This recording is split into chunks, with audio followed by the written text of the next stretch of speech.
Jadi ada gini, kalau sekarang kita ngomong ilmu, ngomong pengetahuan, misalnya ada ngomong telinga, ngomong mata penglihatan. Jadi ada ainul jasad ini ya, ada ainul akal di sini, ada ainul ruh yang tempatnya kita cari bersama.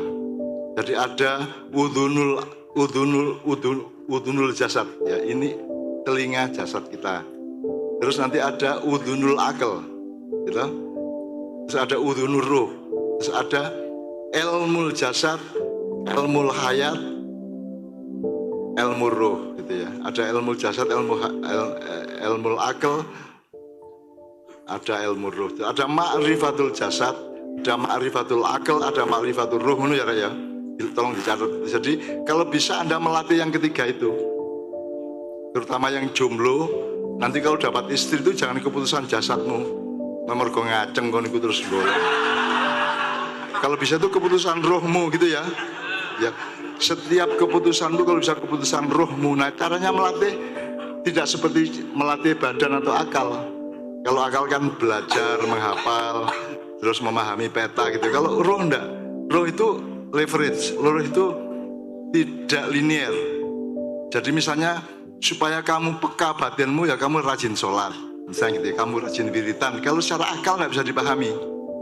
Supaya kamu dapat rezeki lancar, kamu baik sama orang, kan tidak terkait kalau secara jasad dan akal itu.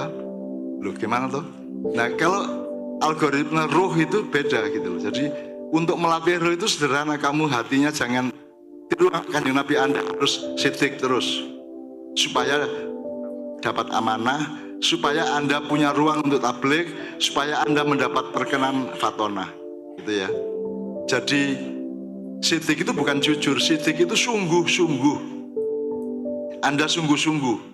Karena manusia ini kan yang paling punya peluang itu tidak sungguh-sungguh. Kalau lombok itu selalu sungguh-sungguh karena pasti dia pedes gitu. Dia sungguh-sungguh jadi lombok gitu ya. Kalau matahari pasti sungguh-sungguh sebagai matahari. Tapi kalau manusia karena dia punya free will, dia punya kemungkinan-kemungkinan, punya probabilitas, dia makhluk kemungkinan, maka dia bisa tidak sungguh-sungguh dengan dirinya. Sidik itu Anda sungguh-sungguh sebagai manusia. Jangan, hasilnya adalah jujur. Tidak hanya jujur kepada dirimu sendiri gitu ya. Kamu tidak munafik. Jadi sidik itu adalah alat untuk mengikat, jangan sampai manusia menjadi munafik, menjadi hipokrit, menjadi suka tipu daya dan seterusnya gitu ya. Jadi jujur itu benar, tapi outputnya, hasilnya adalah jujur. Nah kalau Anda jujur, efeknya Anda diamanati orang, jadi ada amanah gitu ya. Kalau Anda sudah diamanati sebanyak mungkin orang, maka Anda punya ruang untuk tabligh, menyampaikan kesungguh-sungguhanmu di bidang ekonomi, apa di bidang sosial, di bidang agama, monggo aja. Pokoknya Anda bersungguh-sungguh.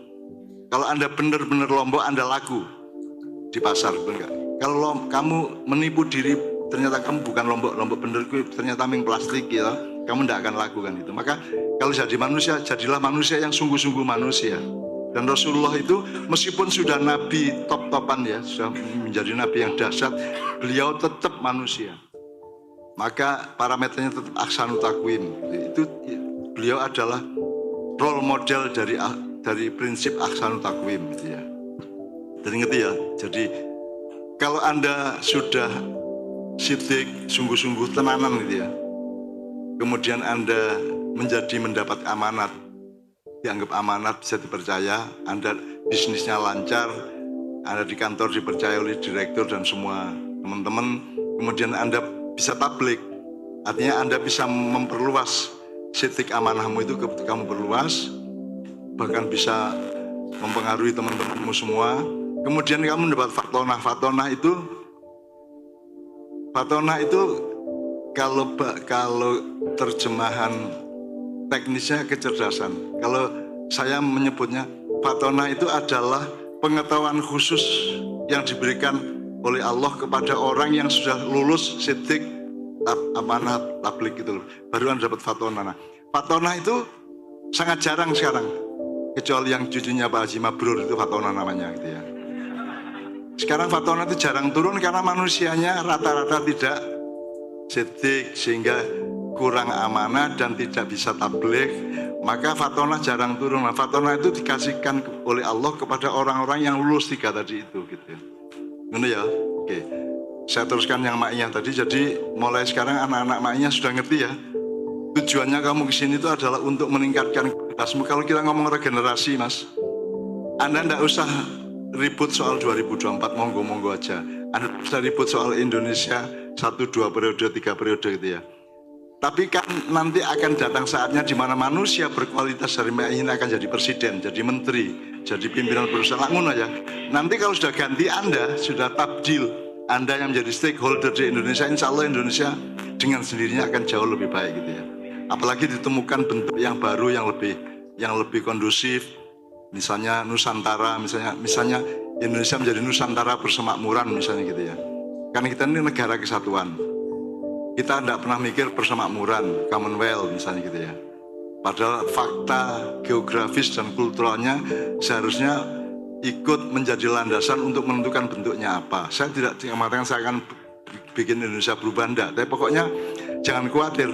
Nanti 10 tahun akan ada hasilnya, Anda akan kaget. Setahun 2 tahun ini juga sudah ada hasilnya. Tahun ini akan banyak hal-hal yang terjadi di Indonesia yang sudah pernah saya omongkan sejak tahun 2015. Ya, tapi itu hanya disadari orang-orang yang pernah ma'ian gitu. Yang tidak ma'ian ya tidak ngerti gitu, tidak apa-apa. Tapi secara keseluruhan, seluruh dunia ini akan berma'iyah setelah 50 tahun. Berma'iyah itu artinya bukan kok terus musku ono wong ma'ian, enggak gitu. Tapi tata nilai yang berlangsung, prinsip-prinsip yang berlangsung itu prinsip ma'iyah. Nah, di ma'iyah sudah kita coba satu persatu kita revolusi pemahaman-pemahaman yang selama ini ada.